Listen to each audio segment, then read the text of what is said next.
सबसे नीक बाटे सहिया किसानी, खुशी बाटे रउआ घरवे में बानी।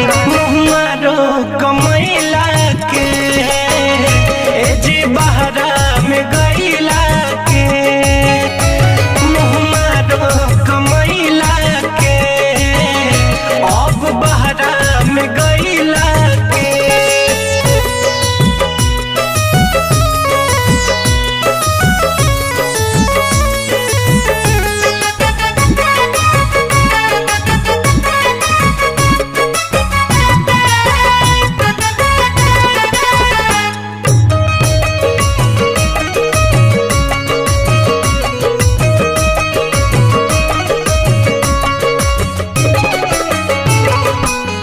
महल से नीक बाट टूटही पलानी, नून रोटी भले